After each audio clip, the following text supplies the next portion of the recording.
오늘 교회 창립 69주년이기도 하고 홈커밍 주일이기도 한 오늘 하나님의 품으로 또 교회 품으로 오신 여러분들 주님의 이름으로 환영하고 축복합니다. 자, 우리 교회가 창립된 것이 1953년도입니다. 6.25 전쟁이 끝난 직후에 교회가 세워진 거죠. 모든 것이 전쟁에 의해서 모든 것이 파괴되고 폐허가 된 땅에 가장 힘든 시대, 가장 어려운 환경 속에서 교회가 탄생을 한 겁니다. 자, 이 말은 우리 교회 창립하신 성도들이 넉넉한 데서 교회를 시작한 것이 아니라 매우 척박한 환경 가운데 힘든 가운데 믿음으로 시작했다는 뜻입니다. 구복순 집사하는 집에서 김철 선생님의 사유로 첫 번째 예배를 드린 것이 오늘 우리 성동교회의 시작이 된 겁니다. 교회 창립자들은 이 땅에 하나님의 나라를 세우고 전쟁의 피해로 절망이 깊은 이 땅에 희망을 심고 예수가 그리스도이신 이 복음을 전파하기 위해서 성동교회를 세우게 된 겁니다. 자, 그 믿음의 역사가 흘러서 어느덧 69년이 됐고 이제는 후손이 된 저와 여러분들이 다시 믿음의 역사를 쓰기 시작하게 된 것입니다. 교회 창립 69주년이기도 하고 홈커밍 주일, 오늘 하나님 품으로 교회로 멀리 떠났다가 돌아오신 여러분들 주님의 이름으로 환영합니다. 자, 우리 옆 사람 인사합시다. 환영합니다. 환영하십시오. 자, 우리 교회 모든 성도들은 오늘 이날을 손꼽아 기다려 왔습니다. 모든 교인들이 여러분들 이름 한 분 한 분 이름을 부르며 기도했고 믿음의 선물도 준비하고 여러분들을 환영하고 축복할 것을 준비해 놓고 기다려 왔습니다. 특히 하나님이 여러분들께서 오기를 가장 손꼽아 기다리신 분입니다. 그래서 오늘 가장 기쁘신 분은 하나님이십니다. 왜냐하면 왜 하나님이 기뻐하실까요? 하나님이 저와 여러분들을 너무도 사랑하시기 때문입니다. 자, 좌우 옆 사람 인사합시다. 하나님이 당신을 사랑합니다. 아멘. 하나님이 장로님을 또 권사님, 집사님을 여러분을 사랑하십니다. 자, 하나님이 우리를 사랑하신다고 하는 확실한 증거가 요한복음 3장 16절입니다. 그 선언에 보시면 하나님이 세상을 이처럼 사랑하사 독생자를 주셨으니 이는 그를 믿는 자마다 멸망하지 않고 영생을 얻게 하려 하심이니라 그랬습니다. 하나님의 사랑이 얼마나 큰지 하나님에게 하나밖에 없는 아들 독생자 예수 그리스도를 우리에게 주신 것입니다. 죄로 인해서 멸망받아 마땅한 우리를 위해 예수님으로 하여금 십자가를 지게 하셨고 예수의 이름을 믿는 저와 여러분이 영생을 얻게 하신 겁니다. 그렇습니다. 하나님은 저와 여러분을 자신의 아들을 내어주시기까지 사랑하시기 때문에 여러분들이 오늘 오신 것을 하나님이 가장 기뻐하시는 것입니다. 우리는 지난 주일에 추석 명절을 지냈습니다. 추석하면 부모님들이 가장 들뜨게 되죠. 부모님들이 가장 우리 마음에도 자녀들 우리 마음에도 부모님이 가장 먼저 떠오르게 됩니다. 추석이 다가오면 부모님들은 자녀들을 기다립니다. 자녀들에게 곡식도 담아주고 음식도 쏴주고 또 이것저것 무겁게 짐을 챙겨주지만 그 힘든 것을 잊습니다. 사랑하기 때문이죠. 외국으로 나간 자녀가 혹여 돌아온다면 부모는 그 간절함과 그 기쁨이 더할 수 없이 큽니다. 만일 오랫동안 자식이 소식이 끊기고 생사를 알 수 없었던 자녀가 돌아왔다면 아마도 그 기쁨은 인간의 말로 표현할 수 없을 만큼 클 것입니다. 하나님은 이와 같은 부모의 마음으로 오늘 저와 여러분들을 기다리신 것입니다. 자, 오늘 말씀에 둘째 아들, 기다리는 이 아버지의 마음 또한 하나님의 마음입니다. 둘째 아들이 상속받을 재산을 먼저 받아서 먼 나라로 떠났습니다. 집을, 아버지의 품을 떠난 것입니다. 하지만 얼마 가지 못해서 가지고 간 모든 돈이 다 소비되고 자, 이제 그가 마음이 가난해졌습니다. 아버지의 입장에서 보면 용서할 수 없는 불효 자식인 것입니다. 자, 그런데 우리가 여기서 주목해야 할 것이 있습니다. 아버지의 모습을 주목하십시오. 아버지는 이 불효막심한 아들이 떠난 다음부터 이 아들을 원망하지 않았습니다. 이 아들이 언젠가는 다시 내 품으로 돌아올 줄 알았습니다. 해서 아들이 아버지 품을 떠나간 그 순간부터 매일같이 이 아들을 기다리기 시작한 겁니다. 그렇습니다. 하나님은 저와 여러분들을 오래 참고 기다리신 분이십니다. 저와 여러분들은 집을 나간 둘째 이 아들처럼 하나님을 떠나 살기도 했습니다. 죄의 길로 서슴없이 들어가기도 했습니다. 세속에 젖어서 하나님을 멀리 망각하고 그렇게 살아오기도 했습니다. 하지만 여러분, 하나님은 그런 우리를 사랑하시기 때문에 포기하지 못하시고는 문 밖에 서서 매일같이 저와 여러분들을 기다려 오신 겁니다. 이사야서 30장 18절 보시면, 그러나 여호와께서 기다리시나니 이는 너희에게 은혜를 베풀려 하심이요 일어나시리니 이는 너희를 긍휼히 여기려 하심이라. 대저 여호와는 정의의 하나님이시라. 그를 기다리는 자마다 복이 있도다. 그랬습니다. 하나님이 우리를 기다리시는데 우리에게 은혜를 주고 긍휼을 베풀고 복을 주시려고 기다리신다고 했습니다. 하나님을 떠나서 멀리 나간 우리들인데도 말이죠. 그래서 하나님을 기다리는 사람마다 복이 있다 선언을 한 겁니다. 오늘 하나님은 저와 여러분들을 기다리셨고 여러분들은 그 하나님을 찾아 오늘 돌아오신 것입니다. 돌아오신 여러분들에게 하나님의 은혜와 긍휼과 복이 가득하게 되기를 주님의 이름으로 축원합니다. 성경에 보면 하나님을 멀리 떠났거나 또 성전, 교회를 멀리 떠났다가 돌아왔던 백성들, 그때 하나님은 그 자녀들을 불평하거나 책망하지 않았습니다. 한없는 이유를 묻지 않고 한없는 은혜를 부어 주셨습니다. 그렇다면 하나님께로 돌아온 저와 여러분들에게 베푸실 은혜는 어떤 은혜일까요? 가장 먼저 하나님은 돌아온 저와 여러분들에게 본래의 내 모습을 회복시켜 주신 분입니다.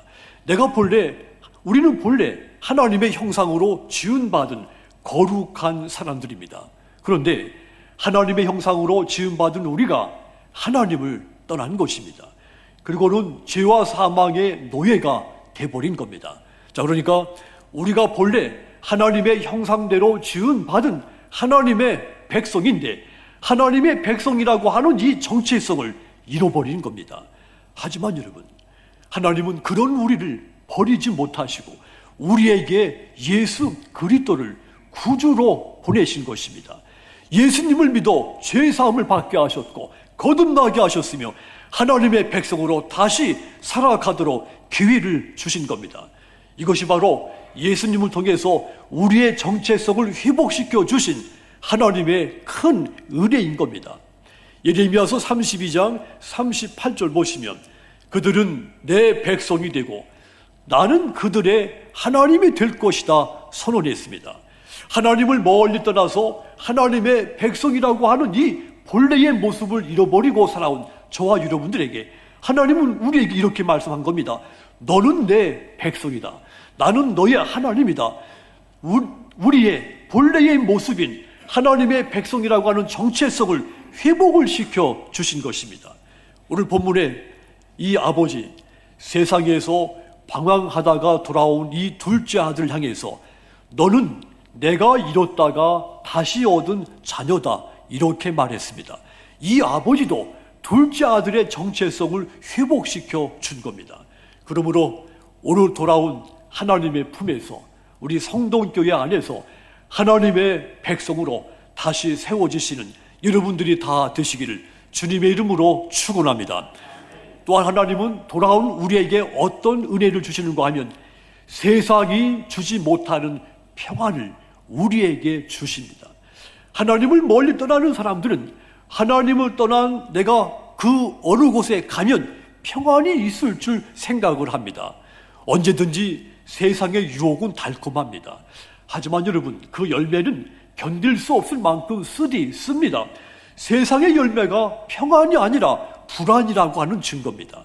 하나님을 떠나 세상으로 나갔을 때 나타나는 특징이 있죠. 평안이 사라집니다. 하나님을 떠나는 순간부터 내 마음속에 평안이 없어 소멸됩니다. 늘 불안하기 시작합니다. 세상을 향한 순간의 이 유혹은 평생의 불안과 근심 속에 살게 되는 겁니다. 이 본문 속에 아버지의 재산을 가지고 나가서 순식간에 다 소비해버린 이 둘째 아들, 마음의 평안을 잃어버렸습니다. 그래서 불안한 그는 아버지의 집에 돌아가고 싶었습니다. 하지만 이 아버지를 떠난 행위, 자신이 지금까지 한 행동들을 돌이켜보니 발걸음이 아버지의 품으로 돌아가는 이 발걸음이 떨어지지가 않은 겁니다. 너무도 아버지 앞에 죄스럽고 부끄러워서 말이죠. 그래서 누가복음 5장 19절 보시면 지금부터는 아버지의 아들이라 일컬음을 감당하지 못하겠나이다. 나를 품꾼의 하나로 보소서 하리라 생각한 겁니다. 아버지께 돌아가서 아버지한테 아버님, 나를 자식으로 생각하지 말고 집에서 일하는 품꾼의 하나로 생각해 주십시오. 그리고 나를 받으십시오. 이런 말입니다. 이처럼 부끄러운 모습으로 집으로 돌아온 이 둘째 아들의 마음에 평안이 없었다는 증거입니다. 아버지가 나를 받아주지 않으면 또 어떠지? 아버지 품에 안기는 순간까지 이 불안한 마음은 여전히 이 아들 마음속에 마음을 지배하고 있었던 겁니다. 그런데 여러분, 아버지는 이 돌아온 아들을 보고 어떻게 행동을 했습니까? 20절 보시면 이에 일어나서 아버지께로 돌아가니라. 아직도 거리가 먼데 아버지가 그를 보고 축으리 여겨 달려가 목을 안고 입을 맞추니 그랬습니다. 둘째 아들이 멀리서 오는 것을 보고 측은한 마음이 든 이 아버지, 달려가서 이 아들을 얼싸안고 입을 맞추었다 했습니다. 그 순간, 아버지 품에 안긴 순간 아들 마음속에 그 잃어버린 평안이 다시 찾아온 겁니다. 불안이 순식간에 사라진 겁니다. 그렇습니다. 하나님은 우리가 어떤 모습으로 돌아오든지 맞이하시는 분입니다. 측은히 여겨서 달려와서 우리를 품에 안아주시는 분입니다. 꿈이 산산이 깨져서 돌아왔든지 상관이 없습니다. 병이 들어 무거운 몸으로 돌아와도 상관이 없습니다. 한순간 잘못된 판단을 해서 내 인생이 망가져서 돌아왔든지 하나님에게는 상관이 없습니다. 어떤 모습이든지 하나님께 돌아온 사람들마다 하나님은 그에게 세상이 줄 수 없는 평안을 그에게 선물로 주시는 겁니다. 그러므로 여러분, 있는 모습 그대로 하나님의 품으로 돌아오신 여러분, 하나님께서 주시는 진정한 평안을 가득히 누리고 사시기를 주님의 이름으로 축원합니다. 또한 하나님이 돌아온 사람에게 어떤 은혜를 주시는가 하면 기쁨을 주십니다. 기쁨을, 내가 지금까지 이렇게 웃어보지 못한 이 기쁨을 우리에게 회복시켜 줍니다. 아버지 재산을 들고 나간 이 둘째 아들, 즐겁게 살 줄만 알았습니다. 늘 웃을 일만 있을 줄 알았습니다. 하지만 나가보니 아니었습니다. 세상이 주는 기쁨은 안개처럼 사라집니다. 돈이 있으면 기쁨이 가득할 줄 알았습니다. 그런데 아니었습니다. 세상은 우리에게 참된 기쁨을 주는 곳이 아닙니다. 반대로 우리에게서 참된 기쁨을 뺏어가는 것이 세상입니다. 하지만 하나님과 관계가 회복되면 누구도 뺏을 수 없는 기쁨을 누리기 시작합니다. 우리가 항상 의식하지 못하지만 인간은 누구든지 궁극적으로 말이죠, 하나님과 깊이 교제하고 싶은 본성이 있습니다. 그래서 누구든지 하나님과 관계가 회복되고 나면 마음에 기쁨이 생기기 시작합니다. 자, 그래서 누구든지 하나님과 단절된 관계가 속히 회복이 되어야 되는 겁니다. 그런데 하나님과 관계가 회복되는 유일한 길은 오직 예수님 한 분입니다. 내가 노력하면 하나님과 내가 관계가 회복될 수 있겠지? 아닙니다. 내 의지 가지고는 하나님과 관계 회복할 수 없습니다. 오직 예수님을 통해서만 하나님과 나의 깨진 관계를 회복할 수 있습니다. 요한복음 14장 6절은 그 선언입니다. 예수께서 이르시되 내가 곧 길이요 진리요 생명이니 나로 말미암지 않고는 아버지께로 올 자가 없느니라. 내가 아니고 나를 통하지 않고는 누구도 하나님께 갈 자가 없다 했습니다. 바울은 우리에게 하나님과 화목하라 했습니다. 자, 그런데 우리 안에 하나님과 화목할 수 있는 능력이 없다고 했습니다. 하나님과 우리와 화목하게 할 수 있는 것은 오직 한 분 예수 그리스도이십니다. 하나님께서 그 아들 예수님을 우리에게 화목제물로 보내신 것은 그 증거입니다. 그러므로 여러분, 예수님을 믿어 하나님과 화목하게 되시고, 그래서 하나님이 여러분에게 주시는 이 참된 기쁨 영원토록 가득히 누리며 사시기를 주님의 이름으로 축원합니다. 사랑하는 성도 여러분, 특별히 교회 창립 69주년이기도 하고 오늘 홈커밍 주일이기도 한 이 오늘 하나님의 품으로 또 여러분의 고향, 마음의 고향, 영혼의 고향 우리 교회로 돌아오신 여러분, 여러분들을 기다리시는 하나님을 오늘 아름답고 뜨겁게 만나시기를 기도드립니다. 자, 이제부터 내가 하나님의 백성인 것을 잊지 마시고 하나님이 주시는 세상이 줄 수 없는 평안과 기쁨을 누리며 남은 생애를 행복하고 구원받은 감격 속에 살아가시기를 주님의 이름으로 축원합니다. 기도하겠습니다.